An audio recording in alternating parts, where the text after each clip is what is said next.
Spoilers, yeah. Uni and Taion are quite an interesting set of characters. They're the pair of fighters within the roster of main characters in Xenoblade 3 with the least in common with one another. Noah and Mio connect quite easily as they have a shared passion in the form of off-seeing. Lanz and Senna are, as I described the last time I felt like further damaging my dignity by openly admitting that I enjoy the series, they're the muscleheads of the group so they can bond over lifting, exercise, yeah, let's go! But Uni and Taion are complete polar opposites. I mean, you could say that about all three pairs. It's almost as if they're from two different armies, from two different worlds, with different types of people, from two different games, with two different combat weapons and styles.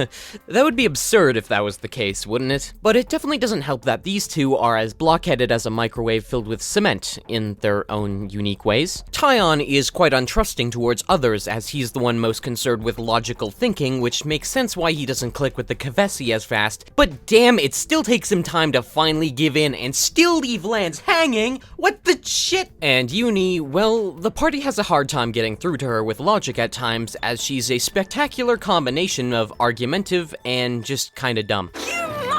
But as fate would have it, these two were paired together, and at the beginning of the game, because of Taion's untrusting nature towards people, he's not too friendly towards Uni, and that paired with Uni's inability to respect logic, which might I point out once again, logic is literally Taion's whole personality, the two of them become a well-oiled machine of starting arguments. You just call me an airhead, you jerk! How long are you going to drag this out? Until you come clean, Four Eyes! But because of those initial struggles caused by their differences, they develop a stronger and more rich bond because of the obstacles they've overcome, and get to a point where they would choose to rely on one another over any other member of the party. These two characters are also the pair that the writers use the most when it comes to properly showcasing the war's effect not just on the world as a whole, but on how every individual can be deeply affected by it in their own ways. This is something we see in quite a few cutscenes, especially towards the beginning of the game when the war is happening everywhere and no colonies were freed from the flame clock. Despair and hopelessness following the outcome of a battle. And it would make sense that in a team full of war veterans, a few of them are bound to have some bad memories. It honestly wouldn't make any sense if none of the cast were not brought down by the blight of war on the world, and so the writers pretty much needed to make at least a few characters who are mainly driven by the war's impact on them, and not by things like personal growth and time restraints on their journey, or any other viable motivations, and who better a choice for that than the support characters. You can definitely argue that Noah and Mio are the most deeply impacted by the war because of all of the Oh, you who floats in the currents. Mio.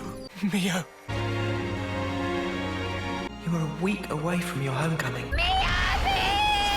But when it comes to the early game, transitioning from life as a soldier into life as Ouroboros, as well as the effects on the team's battles, Uni and Taion definitely take the cake on this one. We learn in Chapter 3, I think I can't be bothered to fact check right now, that Taion is so cautious because in a past operation his judgment was incorrect and his plan flopped face first in the mud, and his mentor lost her life because of it, and that mistake still haunts him terms later. He knows full well the mental anguish the war can cause, which is why he helped Uni in a heartbeat without even asking what was bothering her when she found her own decayed husk in a battlefield, because he related to her struggles as well as had a remedy that worked for him. Each of them have battles where their past catches up with them and they freeze up when in a crucial moment. Taion freezes up when battling against his old companion, Izzard the Lizard, who blames him for the death of their old mentor, and Uni is frozen with fear when she faces against Dirk as she has a foggy remnant of a memory of her past life when she died at his hand. In these scenes, whether it be Uni physically tackling Taion to save him from a death laser, or Taion taking over for Uni mid-interlink fight, the two of them looked out for their partner long enough for them to pull their socks up and get stuck in. Overall, the two of them better each other throughout the story. Because they are so different from one another, they can offer their strength to make up for the other person's shortcomings. Taion is extremely level-headed and cautious, which has its benefits sometimes, but other times a more bold approach would be better. And Uni's anything if not bold, but has a tendency to lose her cool at times mid-scrap. Together, they make a very interesting duo as they always have each other's back and can come up with a creative plan if they put their heads together, which is a great recipe for support class characters, because if they can't support each other,